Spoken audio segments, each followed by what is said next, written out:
वज़ीर-ए-आज़म के खिलाफ तहरीक अदम एतमाद लाने का फैसला। लाहौर में शहबाज शरीफ की रिहाइशगाह पर PDM का सरबराही इजलास।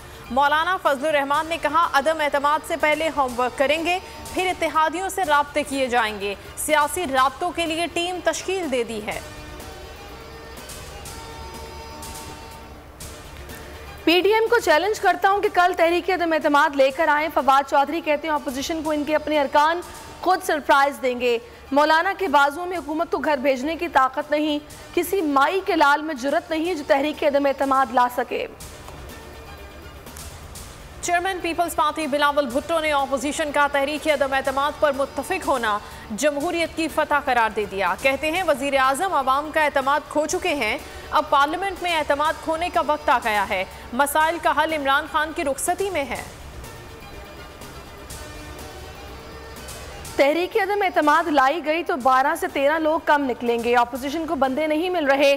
चौधरी शुजात को जानता हूँ, हमारे साथ खड़े हैं। शेख रशीद कहते हैं MQM मुलाकातें करती रहती है, इनकी खैर है। असद कैसर कहते हैं मुकाबला करने के लिए तैयार हैं। हुकूमत की मुश्किलात में मजीद इजाफा। बलोचिस्तान अवामी पार्टी वजारतों के हुसूल के लिए डट गई। सेनेट में एहतजाज, अरकान सेनेट इजलास से वॉकआउट कर गए। शहरी रहमान ने कहा अपोजिशन बेंचेस पर आने की दावत दे दी। उमर अहमदजई कहते हैं इशारे मिलना बंद हो गए हैं, कहा गया है अपनी लड़ाई खुद लड़ो।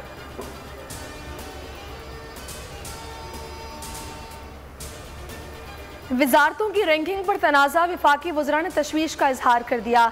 वज़ीर ख़ारजा 11वां नंबर मिलने पर नाखुश। वज़ीर-ए-आज़म के मुआविन खुसूसी को ख़त लिख दिया। कारकर्दगी जांचने के तरीक़ाकार पर सवाल उठा दिए। अली मोहम्मद खान भी 12वां खिलाड़ी करार दिए जाने पर मायूस।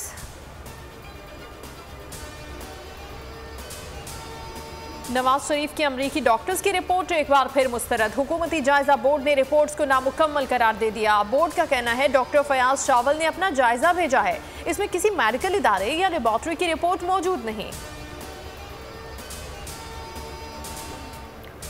बरतानिया में मलका के सहारे तो नहीं रहना था, इसलिए सासे बनाए। शहबाज शरीफ का एहतसाब अदालत में बयान।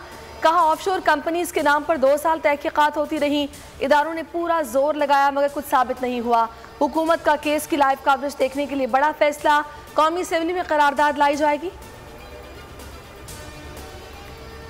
Army chief general Qamar Javed Bajwa का नंगरपार का दौरा। जवानों के साथ मसरूफ दिन गुजारा। ऑपरेशनल तैयारियों पर ब्रीफिंग ली। जवानों के बुलंद हौसले को सराहा। कहा बेहतर तरबियत से किसी भी चैलेंज का मौसर जवाब दिया जा सकता है।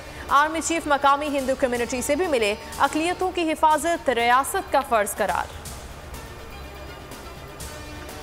ग्रे लिस्ट से नाम क्यों नहीं निकल रहा, वज़ीर ख़जाना शौकत तरीन ने बड़ा इंकशाफ कर दिया। कहते हैं दोस्त ममालिक की फैटिफ में पाकिस्तान के खिलाफ सफ आ रहे हैं।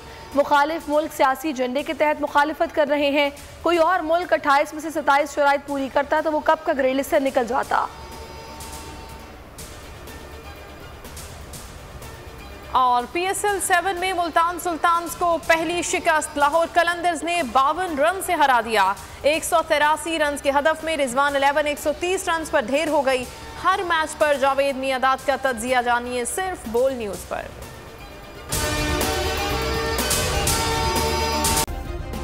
सब्सक्राइब करें और बेल दबाएं ताकि कोई खबर रह न जाए।